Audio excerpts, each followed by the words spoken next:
அண்மைச் செய்தி. வேங்கை வயல் வழக்கில் சிபிசிஐடி போலீசார் தாக்கல் செய்துள்ள குற்றப்பத்திரிகையில் பல்வேறு முரண்பாடுகள் இருப்பதாக கூறி மனு ஒன்று தாக்கல் செய்யப்பட்டிருக்கிறது.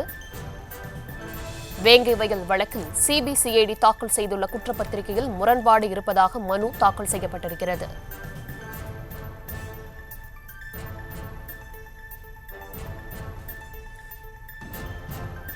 காவலர் முரளிராஜா, சுதர்ஷன் மற்றும் முத்துகிருஷ்ணன் ஆகிய 3 பேர் அதில் குற்றம் சாட்டப்பட்டவர்களாக சிபிசிஐடி போலீசார் குற்றப்பத்திரிகையை நீதிமன்றத்தில் தாக்கல் செய்தனர்.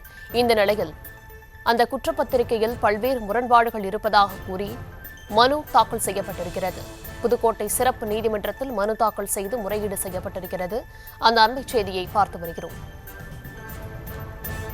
வேங்கை வயல் வழக்கில் பட்டியலிடத்தவர்களான 3 பேர் மீது குற்றம் சாட்டப்பட்டு குற்றப்பத்திரிகை தாக்கல் செய்யப்பட்டிருந்தது. இந்த நிலையில் அந்த குற்றப்பத்திரிகையில் முரண்பாடு இருப்பதாக கூறி மனு தாக்கல் செய்யப்பட்டிருக்கிறது. விவரங்களை தர இருக்கிறார் செய்தியாளர் பாக்கியராஜ். விவரங்களை வழங்கலாம். இந்த வேங்கை வயல் விவகாரத்தில் கடந்த வெள்ளிக்கிழமை அன்று குற்றப்பத்திரிகை தாக்கல் செய்யப்பட்டதாக தமிழக அரசு தெரிவித்தது.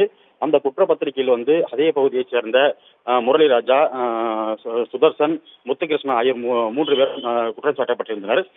இந்த நிலையில் தான் அதற்கு கடும் எதிர்ப்பு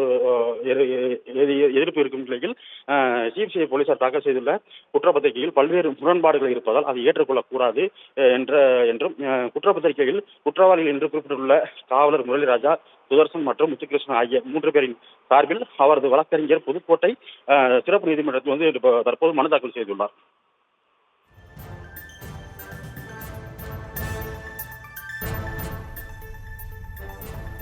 விவரங்களுக்கு நன்றி பாக்கியராஜ்.